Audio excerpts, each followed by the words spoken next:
ত্রয়োদশ জাতীয় সংসদ নির্বাচন যত ঘনিয়ে আসছে ততই ভোটের আমেজ বাড়ছে ভোটার এবং প্রার্থীদের মাঝে। প্রচার প্রচারণায় ব্যস্ত সময় পার করছেন প্রার্থীরা, নানান প্রতিশ্রুতি এবং ইস্তিহার নিয়ে ভোটারদের কাছে ছুটে যাচ্ছেন তারা। তবে ভোটের অধিকার ভোটারের, ভোটার সেই ভোটের অধিকার প্রয়োগ করে একটি সুষ্ঠু নির্বাচন অনুষ্ঠানের যেই আদ্যোপান্ত সেই ভূমিকাটি রাখবেন এবং এর পাশাপাশি ভূমিকা রাখবেন নির্বাচন কমিশন থেকে মাঠ প্রশাসন, এমন প্রত্যাশা সাধারণ ভোটারদের। সদ্য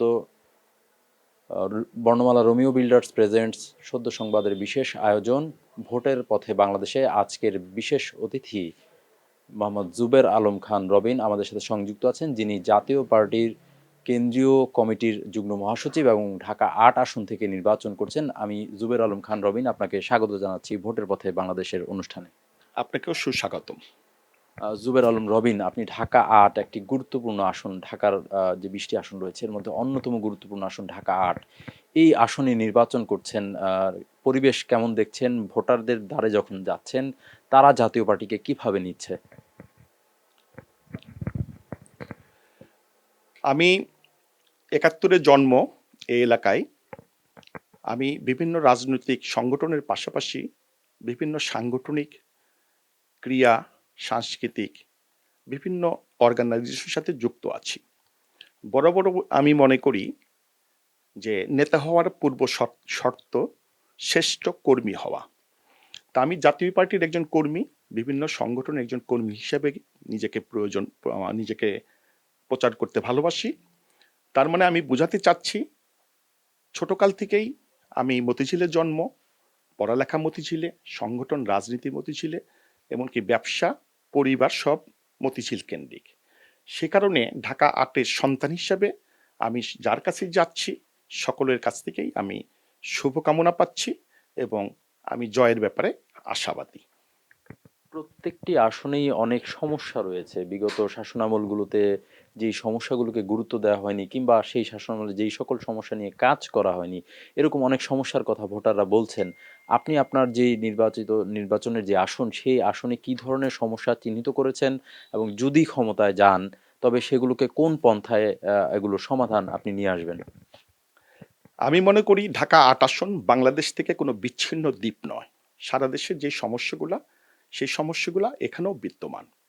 কিন্তু আমি শুধু সমস্যা দেখি না, আমি মনে করি আমাদের দেশের এই ৭১-এর পর থেকে অনেক অর্জন আছে। আমরা দেখতে পাই অর্থনীতির ক্ষেত্রে শূন্য থেকে আজকে $৪৬২ বিলিয়ন অর্থনীতি বর্তমানে বিদ্যমান। বাংলাদেশের শিক্ষার হার, স্বাস্থ্যের হার সব ক্ষেত্রেই ঈর্ষণীয় পর্যায়ে। তো সমস্যা যেমন থাকবে, আমাদের দেশের জাতির অর্জনও তেমন আছে।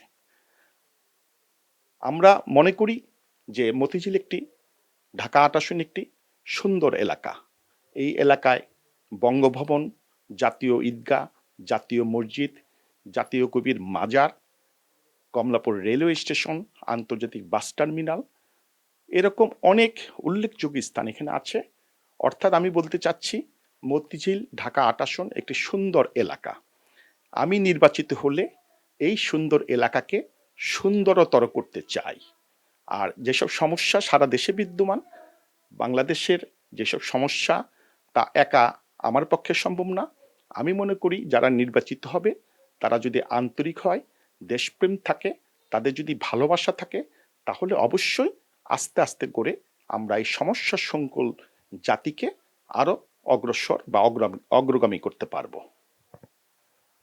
জাতীয় পার্টির যে নির্বাচনে অংশগ্রহণ, এটি নিয়ে এর অভ্যুত্থান পরবর্তী প্রেক্ষাপটে নানান ধরনের আন্দোলন হয়েছে যেন অংশগ্রহণ করতে না পারে, এবং জাতীয় পার্টি যখন থেকে জন্মলাভ করেছে নানান চড়াই উতরাই পার করে জাতীয় পার্টিকে সেই রাজনীতির পথে লড়াইটা করতে হয়েছে।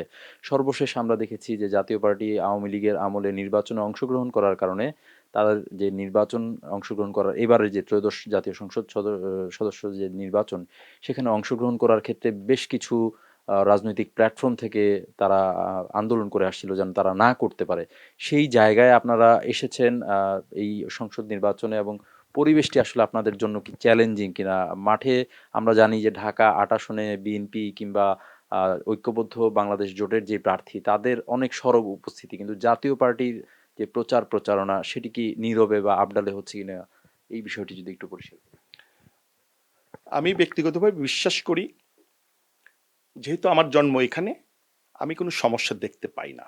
এখানে যে দলেরই যারা রাজনৈতিক কর্মী নেতা আছেন, আমি অলরেডি ১১টি রাজনৈতিক দল, পার্টি অফিস, ঢাকা ৮ আসনে যেসব পার্টি অফিস আছে সেসব জায়গায় আমি সাদা পতাকা নিয়ে, শান্তির প্রতীক সাদা পতাকা, আমার মেয়ে ক্লাস 8 পড়ুয়া ভিকারুন্নেসা নূন স্কুল অ্যান্ড কলেজের, তার হাতে জাতীয় পতাকা এবং একটি গোলাপ ফুল।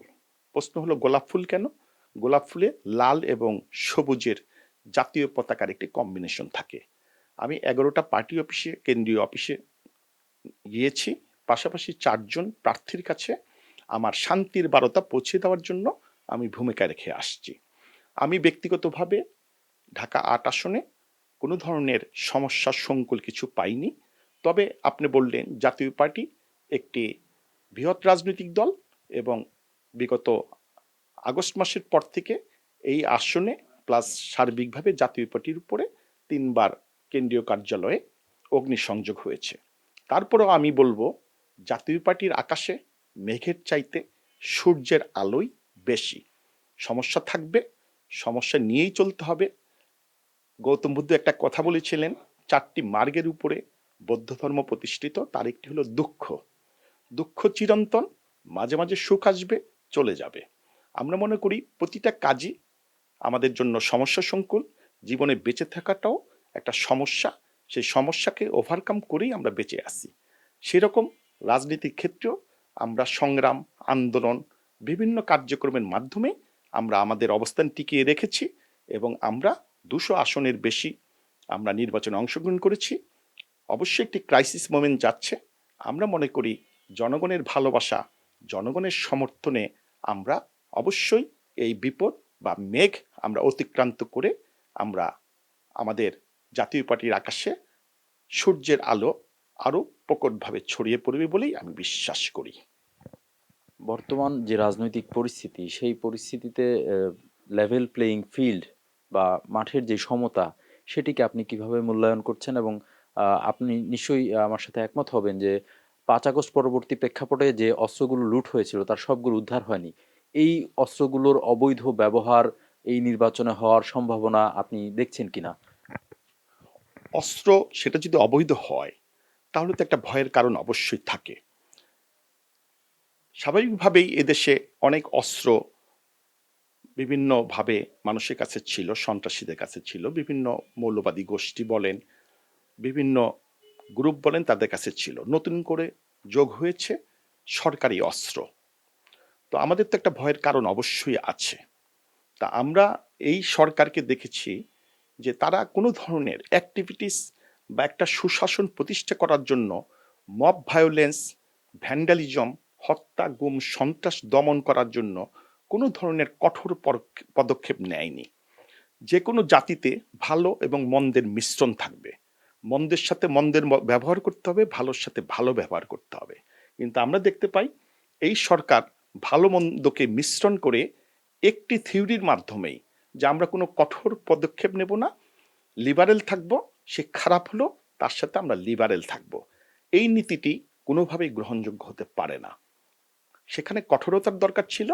আইন অমান্যকারী, হত্যাকারী, যারা লুণ্ঠনকারী, অগ্নিসংযোগকারী, দুষ্ট চক্র যে সমাজের মধ্যে বিদ্যমান, তাদের প্রতি কঠোরতা ছাড়া কোনো বিকল্প নেই।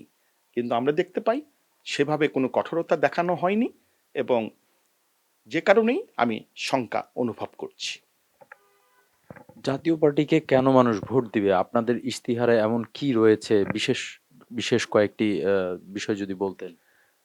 আমি মনে করি জাতীয় পার্টি একটি ইসলামী মূল্যবোধে বিশ্বাসী দল। শুধু বিশ্বাসী না, আমাদের সাবেক সফল রাষ্ট্রনায়ক হোসেন মোহাম্মদ এরশাদ ওনার ৯ বছরের কর্মকাণ্ড যে ছিল তাতে দেখতে পাই স্পষ্ট আকারে ইসলামকে রাষ্ট্রধর্ম ঘোষণা, শুক্রবারকে একটি সাহসী পদক্ষেপের মাধ্যমে সরকারি ছুটি ঘোষণা, মসজিদ মাদ্রাসাকে বিল মৌকুব, পানির এবং বিদ্যুৎ বিল মৌকুব করা, ৫ ওয়াক্ত নামাজের সময় টিভি এবং বেতারে নামাজের পূর্বে আজানের ব্যবস্থা করা সহ বিভিন্ন ধরনের ইসলামী মূল্যবোধে বিশ্বাসী হয়ে উনি কর্মকাণ্ড করেছিলেন, যা থেকে পরবর্তী সরকারগুলো এক চুল পরিমাণ তারা নড়তে পারেনি বা নাড়াতে পারেনি। এছাড়া আমরা মনে করি এই মুহূর্তে জাতীয় পার্টি মুক্তিযুদ্ধের সপক্ষের একটি বলিষ্ঠ রাজনৈতিক দল। আমরা মুক্তিযুদ্ধে বিশ্বাসী এবং মুক্তিযুদ্ধকে যে কোনোভাবে অকুণ্ঠ সমর্থন দিয়ে আসছিলেন আমাদের হোসেন মোহাম্মদ এরশাদ, বর্তমান চেয়ারম্যান জি এম কাদের সহ সকলে। পাশাপাশি আমরা মনে করি এই বর্তমান সিচুয়েশনে আমরা দেখতে পাই যে একমাত্র বিরোধী দল বা জনগণের কণ্ঠস্বর জাতীয় পার্টি, যারা প্রতিবাদ করছে, মিথ্যাকে মিথ্যা বলছে, সত্যকে সত্য বলছে এবং জনগণের কথাগুলোই আমরা বলছি। সুতরাং আমরা আশাবাদী সাধারণ জনগণের পক্ষে থাকার কারণে একমাত্র বিরোধী কণ্ঠস্বর হিসাবে আমাদেরকে জনগণ ভালোভাবে গ্রহণ করবে। মাঠের আইন প্রয়োগকারী সংস্থার ভূমিকা এবং নির্বাচনের ভূমিকা কেমন দেখছেন, এবং জয়ের ব্যাপারে আপনি কতটুকু আশাবাদী? আমি মনে করি আইন প্রয়োগকারী সংস্থা তাদের যে একটা ভাবমূর্তি ছিল, বর্তমানে মানুষের উগ্রতার কাছে তারা অসহায়, মানুষের ভ্যান্ডালিজমের কাছে তারা অসহায়। একটা যে আইন শৃঙ্খলা রক্ষাকারী বাহিনী, তার মধ্যে যদি প্রধানতম পুলিশ বাহিনী বলি অথবা আনসার ভিডিপি, আর্মি, এখনকার একটি গ্রুপ দেখা যাচ্ছে তারা কোনোভাবেই কাউকে তোয়াক্কা করে না। প্রশাসনকে বা আইনকে যে শ্রদ্ধা করা অথবা ভয় পাওয়া, সেই ব্যাপারে একেবারেই নির্বিকার। প্রশাসনও অসহায়। এ ব্যাপারে আমি মনে করি যে আমাদের মধ্যে যদি আইনের প্রতি রেসপেক্ট থাকে, আমাদের মধ্যে যদি আইনের প্রতি সহমর্মিতা থাকে, যে সকলকে আইন মেনে চলা উচিত, তাহলে সম্ভব একটি সুষ্ঠু ভোট করা। কিন্তু কেউ যদি মনে করে, একটি গোষ্ঠী যদি মনে করে যে আমরা আইন মানব না, আমরা আমাদের যা ইচ্ছা তাই করব, যা চলে আসছে বিগত ১.৫ বছর ধরে, এই কার্যক্রম যদি অব্যাহত থাকে তাহলে আমরা শঙ্কিত। জনগণ, দেশবাসী অবশ্যই শঙ্কা প্রকাশ করছে এবং করবে। আর আমি মনে করি জয়ের ব্যাপারে যে আপনি বললেন, আমি ব্যক্তিগতভাবে আমি বিভেদের দেয়াল নয়, বন্ধুত্বের সেতু রচনা করার জন্য যে কর্মকাণ্ড, শান্তির বার্তা নিয়ে জনগণের কাছে যাচ্ছি, আমি ব্যাপক আশাবাদী। আমি মনে করি ভালোবাসায় শুধু বাংলাদেশ নয়, ভালোবাসায় বিশ্ব জয় করা যায়। হেমন্তের একটি কলি আছে, কারা যেন ভালোবেসে আলো জ্বেলেছিল, সূর্যের আলো তাই নিভে গিয়েছিল। আমি সেই ভালোবাসার আলো জেলে ঢাকা ৮ আসন সহ সারা দেশে ভালোবাসার আলো ছড়িয়ে দিতে চাই এবং আমি মনে করি জনগণ আমাকে একা ছেড়ে দেবেন না। জুবের আলম খান, নির্বাচনী প্রচারণার এই ব্যস্ত সময়ে আমাদেরকে সময় দেওয়ার জন্য আপনাকে আন্তরিক ধন্যবাদ, এবং এই নির্বাচনী লড়াইয়ে আপনার জন্য সদ্য সংবাদের পক্ষ থেকে শুভকামনা। আপনাকেও ধন্যবাদ এবং আপনার মাধ্যমে আমি সারা দেশবাসী এবং মতিঝিল ঢাকা ৮ আসনবাসীকে বলতে চাই, শান্তির কোনো বিকল্প নেই। আমাদের মধ্যে ঐক্যবদ্ধ জাতি হিসেবে যদি ভূমিকা রাখতে পারি, তাহলেই আমরা এই দেশ অভিষ্ট লক্ষ্যে পৌঁছতে পারব। আমাদের মধ্যে ভেদাভেদ, দূরত্ব, বিদ্বেষ, পার্থক্য, ফল্ট লাইন বা বিভাজক রেখা যদি থাকে, তাহলে এটা সম্ভব না।